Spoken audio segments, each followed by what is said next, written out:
James academy ચેનલમાં અલ્પેશ ઠુમ્મર વતી આપનું સ્વાગત છે।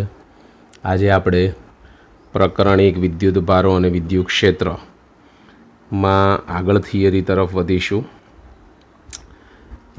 થિયરી આપણે પહેલી ભણીશું ગાઉસનો નિયમ। કઈ ભણીશું મિત્ર? ગાઉસનો નિયમ। ગાઉસના નિયમમાં ફર્સ્ટ આ રીતે પૂછાય કે યોગ્ય ઉદાહરણ આપી અથવા ઉદાહરણ દ્વારા ગૌસનો નિયમ સમજાવો। ઘણીવાર આ ગૌસને ગાઉસના નિયમ તરીકે પણ ઓળખવામાં આવે છે। આ યાદ રાખવાનું, શેના તરીકે ઓળખવામાં આવે છે? ગાઉસના નિયમ તરીકે। ચલો આપણે જોઈએ। પહેલાં તો વિદ્યુત ફ્લક્સના ખ્યાલ આપણે આગળ ભણી ગયા। વિદ્યુત ફ્લક્સની થિયરી આપણે ભણી ગયા। તો વિદ્યુત ફ્લક્સના ખ્યાલના એક સરળ ઉપયોગ તરીકે વિદ્યુત ફ્લક્સનો ઉપયોગ ક્યાં કરવો, તો એનો સરળ ઉપયોગ કરી શકાય એ માટે ગૌસ નામના વૈજ્ઞાનિકે ગાઉસનો નિયમ આપ્યો છે। કયા વૈજ્ઞાનિકે? ગૌસ નામના। કેન્દ્ર પર રહેલા બિંદુવત વિદ્યુતભાર ક્યુને ઘેરાતા આર ત્રિજ્યાના ગોળામાંથી પસાર થતું ફ્લક્સ આકૃતિમાં દર્શાવ્યું છે। તમે સમજી શકો છો કે આ ક્યુ વિદ્યુતભાર છે, આ કેન્દ્ર છે, આ ક્યુ વિદ્યુતભાર છે સ્મોલ, આ ગોળો છે અને એની ત્રિજ્યા આર છે। આમાંથી થતું પસાર ફ્લક્સ શોધવાનું છે। પહેલાં તો ગોળાને ઘણા નાના નાના, આ એક ખંડ મેં બતાવ્યો છે તમને, અહીંયા જે બતાવવામાં આવ્યો છે નાનો સૂક્ષ્મ ખંડ છે। આવા નાના નાના સૂક્ષ્મ ખંડોમાં વિભાજિત કરો। આવા ખંડનું નામ બધાનું સમાન આપવાનું છે ડેલ્ટા એસ સદિશ। તો ફ્લક્સ શોધવા જઈએ તો વિદ્યુત ક્ષેત્ર ત્રિજ્યાવર્તી હોય ગોળામાંથી, એ તમે ભણી ગયા છો આગળ। ના ખબર હોય તો કહી દઉં કે વિદ્યુત ક્ષેત્ર ગોળામાં ત્રિજ્યાવર્તી, આ ત્રિજ્યા છે તો ત્રિજ્યા ઉપરથી પસાર થાય એટલે એને ત્રિજ્યાવર્તી કહેવાય। ડેલ્ટા 5 બરાબર ઈ સદિશ ઇન્ટુ ડેલ્ટા એસ, ડોટ કાઢી નાખો એટલે કોસ થીટા આવશે। આ ત્રિજ્યાવર્તી છે અને આ બંને એક જ દિશામાં છે, માટે ઈ સદિશ સમાંતર ડેલ્ટા એસ, તો થીટા બરાબર 0, કારણ કે એક જ દિશામાં હોય તો ખૂણો કેવો થાય? 0। તો આપણે અહીંયા cos 0 મૂકીએ તો cos 0નું મૂલ્ય 1 થાય, તો અહીંયા cos થીટાની જગ્યાએ હું 1 મૂકીશ એટલે મને મળશે ડેલ્ટા 5 બરાબર ઈ ડેલ્ટા એસ સદિશમાંથી મૂલ્યમાં આવ્યું, જ્યાં ઈ બરાબર કે ક્યુ અપોન આર સ્ક્વેર આપણે અભ્યાસ કરી ચૂક્યા છીએ। હવે આ કિંમત આમાં મૂકીશું તો કે q upon r square into delta s, delta 5 બરાબર 1/4 epsilon 0 q upon r square into delta s, એટલે કે મેં આ કેની કિંમત મૂકી। શું છે? આગળ તમે અભ્યાસ કર્યો છે કેનો કે 1/4 એપ્સિલોન 0, આ કિંમત અહીંયા મૂકેલી છે, એનું નામ આપ્યું સમીકરણ 1। આગળ વધીશું। ગોળામાંથી પસાર થતું કુલ ફ્લક્સ શોધવું પડે। આ તો તમે આ એક નાના સૂક્ષ્મ ખંડ મિત્ર અહીંયા આપ્યો છે એનું તમે મેળવ્યું। મારે તો કુલ ફ્લક્સ જોઈએ, તો આ દરેક ખંડો સમાન છે માટે એનો શું કરી દેવો પડે? આ ફ્લક્સનો સરવાળો કરવો પડે એટલે એના જેટલું થાય।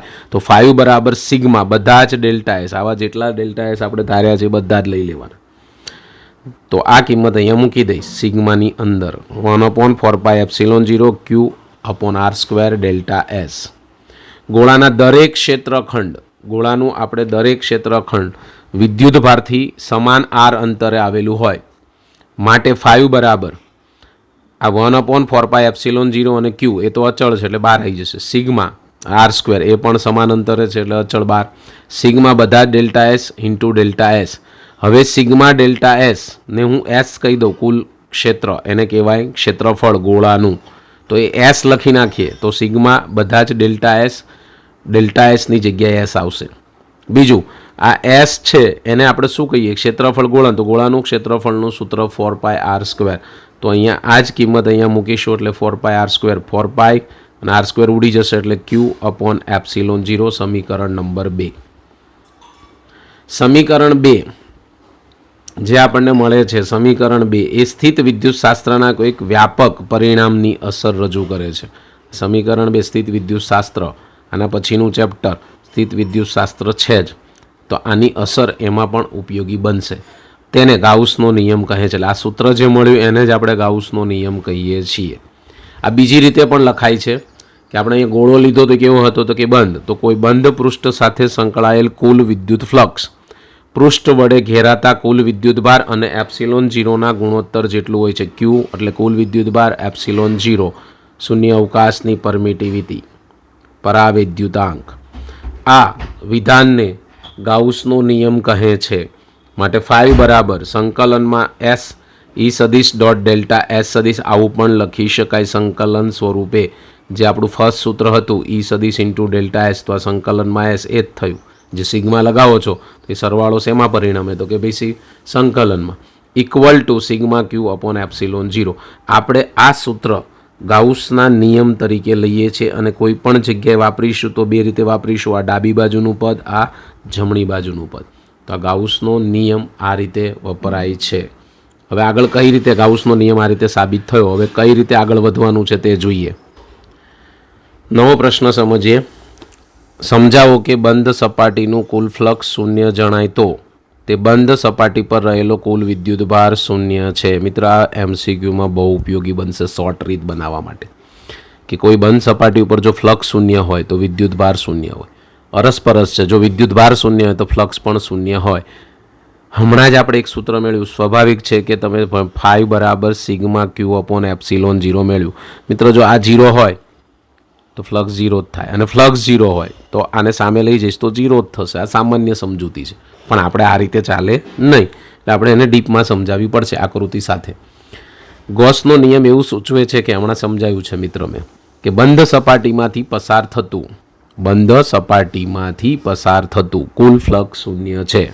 કોઈ પણ બંધ સપાટી હોય એમાંથી કુલ ફ્લક્સ શૂન્ય છે. જો સપાટી વડે કોઈ વિદ્યુતભાર ઘેરાતો ન હોય તો આકૃતિમાં પરિસ્થિતિમાં સ્પષ્ટપણે જોઈ શકાય છે. અહીંયા મેં એક નળાકાર લીધો છે મિત્રો. અચ્છા, નળાકારને કેટલી સપાટી હોય એ જોઈએ. તો 1 એક સપાટી આ ખુલ્લી નળાકારની, આ બીજી સપાટી, આને વક્ર સપાટી કહેવાય મિત્રો. મારી પાસે આ પેન્સિલ છે એ નળાકાર જ છે, પણ આ બાજુથી અણી છે. અણી આપણે કાઢી નાખીને કટ કરીએ તો બે બાજુ થઈ ગયો, નળાકાર જ થઈ ગયો. એટલે બે છેડા કેવા થઈ ગયા? તો કે ભાઈ ક્ષેત્રફળવાળાની એક વક્ર સપાટી. એટલે ટોટલ સપાટી કેટલી હોય? નળાકારને 3. આ નળાકારને 3 સપાટી હોય તો આપણે એવું કહી શકીએ કે વિદ્યુત ક્ષેત્ર સમાન છે. બંધ નળાકારની સપાટી એવી રીતે મૂકેલ છે કે જેથી તેની અક્ષ સમાન વિદ્યુત ક્ષેત્રને, એટલે જો આ જે અક્ષ છે એ બાહ્ય વિદ્યુત ક્ષેત્ર જે સમાન લીધું એને સમાંતર ગોઠવેલ છે. આ યાદ રાખવાનું. તો અહીં લખી શકાય આકૃતિમાં દર્શાવ્યા પ્રમાણે નળાકાર બાહ્ય વિદ્યુત ક્ષેત્રને સમાંતર ગોઠવવામાં આવેલો છે. ચલો, આપણે તો 3 સપાટી છે તો ફ્લક્સ કેટલા મળે? 3. પહેલી સપાટીનું ફ્લક્સ આપણે શું કહીશું? તો કે ભાઈ φ1. બીજી સપાટીનું ફ્લક્સ આપણે શું કહીશું? φ2. ત્રીજી સપાટીનું ફ્લક્સ φ3. તો આપણે કુલ ફ્લક્સ લેવું હોય તો શું થાય? તો φ બરાબર φ1 પ્લસ φ2 પ્લસ φ3. સમીકરણ નંબર 1. હવે ઇન્ટ્રોડક્શન મળે કે φ1 અને φ2 એ કોનું છે? તો ભાઈ કહી શકાય કે 1 સપાટી એટલે કે આ જે આડછેદ છે વર્તુળકારનો એ બંને સપાટીનું ફ્લક્સ છે, અને φ3 છે એ બંધ વક્ર સપાટીવાળા ભાગનું ફ્લક્સ છે. એવું આપણે આની અંદર સમજી શકીએ છીએ. ઓકે, હવે φ3 જે આપણને મળ્યું છે એની વાત કરીએ. તો સપાટી φ3 ને દરેક બિંદુએ લંબ વિદ્યુત ક્ષેત્રને લંબ થશે. કારણ કે તમને મેં હમણાં જ સમજાવ્યું કે અહીંથી મારે જો લેવું હોય વિદ્યુત ક્ષેત્ર તો આ રીતે આનું ક્ષેત્રફળ મને આ રીતે મળે. એટલે અહીંયા મને એસ સદિશ અહીંયા મળે. તો આ ઈ સદિશ એને કેવો થાય? તો કે ભાઈ લંબ થાય તો તમને ખબર છે cos 90 એટલે શું થઈ જાય? 0. લંબ છે માટે વિદ્યુત ક્ષેત્ર ઈ સદિશને લંબ છે, માટે φ3 બરાબર 0. કેવી રીતે મેં અહીંયા સમજાવ્યું છે? φ3 બરાબર E delta s cos theta. Theta બરાબર 90 મૂકીશ એટલે cos 90 એ 0 થઈ જશે. 2 ને બહાર તરફનો લંબ ઈ સદિશને સમાંતર છે. અહીંયા તમે જોઈ શકો છો કે અહીંયા ઈ સદિશ ને સમાંતર બહાર તરફ છે, અહીંયા ઈ સદિશને પરસ્પર વિરુદ્ધ દિશામાં છે.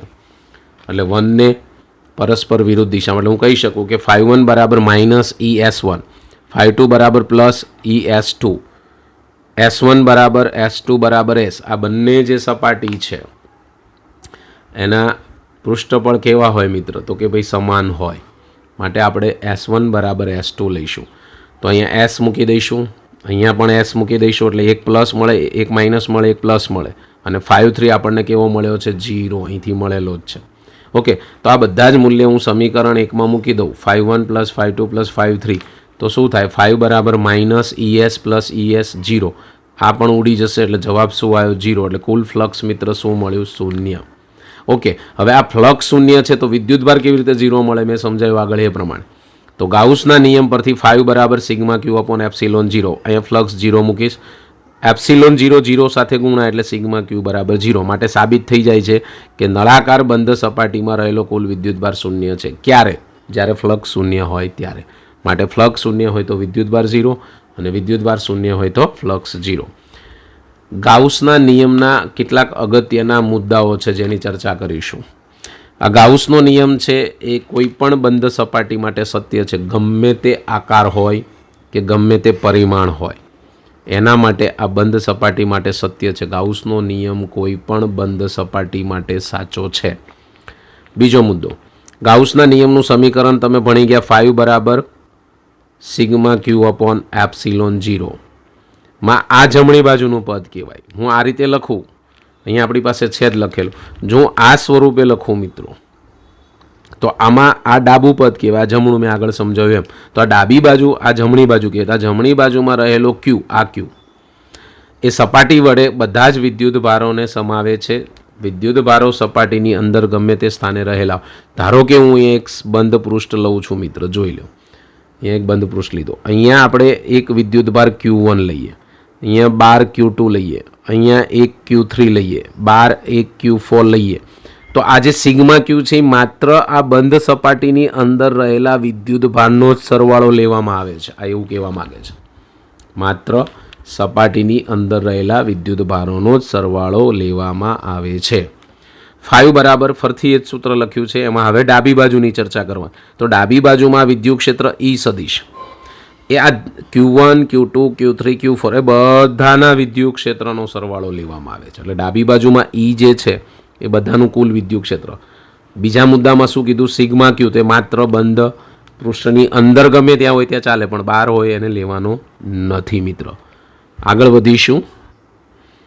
ચોથો ઉપયોગ એનો શું છે? અગત્યનો મુદ્દો, ગાઉસના નિયમ માટે પસંદ કરેલ સપાટી ગાઉસિયન સપાટી કહેવાય. તમે જે પણ સપાટી લેશો એ ગાઉસિયન સપાટી કહેવાય. ધારો કે મેં આવું લંબચોરસ લીધું તો આ સપાટીને ગાઉસિયન સપાટી કહીશ. આવું વર્તુળકાર લઈ તો વર્તુળકારને પણ ગાઉસિયન સપાટી કહીશ.